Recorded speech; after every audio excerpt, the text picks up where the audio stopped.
Hello everyone, welcome to this review of The Trial by Franz Kafka. If Dostoevsky plunged us into the tormented inner world of the individual, Kafka takes it further into a nightmarish external reality where logic collapses and guilt is inescapable. Published posthumously in 1925 against Kafka's wishes to burn his manuscripts. This unfinished novel is a cornerstone of 20th century literature, often called the quintessential work of absurdity and alienation. It's a gripping, unsettling read that feels like a bad dream you can't wake from. Today I will give you a spoken style review from plot overview, themes, characters, and iconic quote with its meaning and why it's still profoundly relevant. Let's enter the courtroom. The story follows Joseph K., a successful bank clerk in an unnamed city, who wakes up one morning to find himself arrested for a crime that's never revealed. No charges are explained. The authorities are vague and inaccessible as Kay tries to navigate the opaque legal system, attending hearings in attics, consulting lawyers, and chasing elusive officials. His life unravels. The bureaucracy is endless. Courts in slums, painters who know judges, women who seduce for influence. The novel unfolds in episodic chapters, building a sense of mounting frustration and paranoia. Kafka left it unfinished, with multiple ending variants, but Max Broad's edited version culminates in a chilling conclusion. The prose is clear and matter-of-fact, which makes the absurdity even more horrifying, like reporting on a fever dream as if it's normal.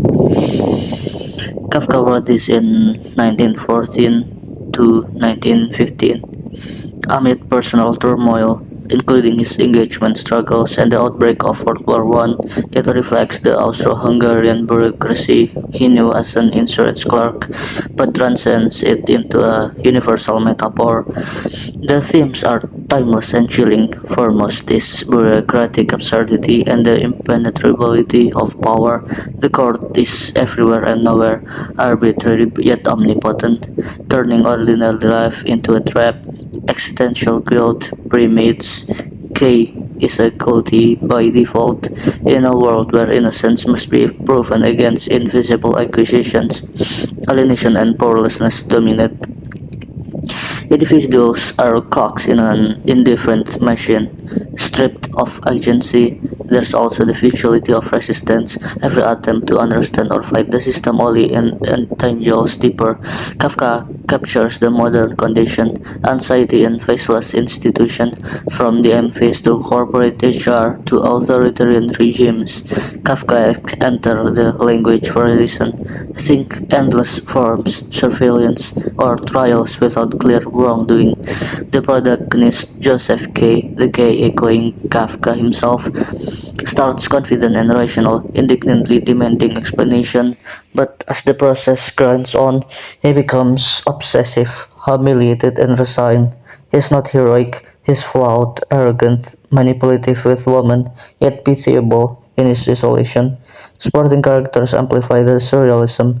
The resting guards who eat his breakfast, the inner Holt, the seductive Lenny, the merchant bloke who grovels before the court, and the enigmatic priest who tells parables. Everyone is complicit or trapped, blurring lines between victim and perpetrator. Kafka's genius is in making Kay relatable. His frustration mirrors our own brushes with red tape. One of the most iconic openings in literature is the very first sentence. Someone must have been telling lies about Joseph K. For without having done anything wrong, he was arrested one fine morning. This quote sets the novel's tone and encapsulates its core paradox. Its meaning is profound. It highlights arbitrary accusation and presumed guilt in a supposedly just system. The someone is anonymous, perhaps slander, perhaps the system itself is fabricating lies. Joseph K's assertion of innocence is futile because the trial operates outside reasons or evidence. It correlates to the themes of existential guilt and bureaucratic oppression in Kafka's world. Wrongdoing isn't needed for punishment. Existence itself invites scrutiny. This line evokes the original sin, totalitarianism, or modern cancel culture, where rumor or suspicion suffices for win.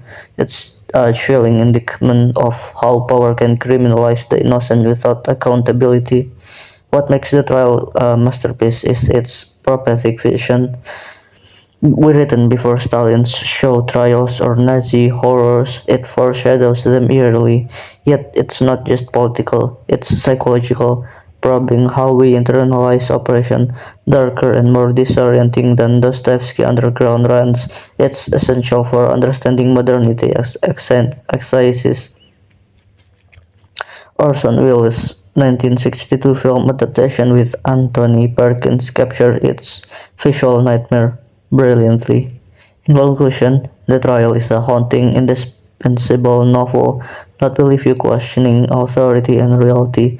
Short enough for weekend but dense with ideas. It's best in modern translation like Brad Mitchell's for clarity. If you felt crushed by impersonal systems that will resonate and terrify. Thanks for listening. Have you read Kafka? Does that opening line give you chills? Share below. Until next time, watch out for unexpected knocks at the door.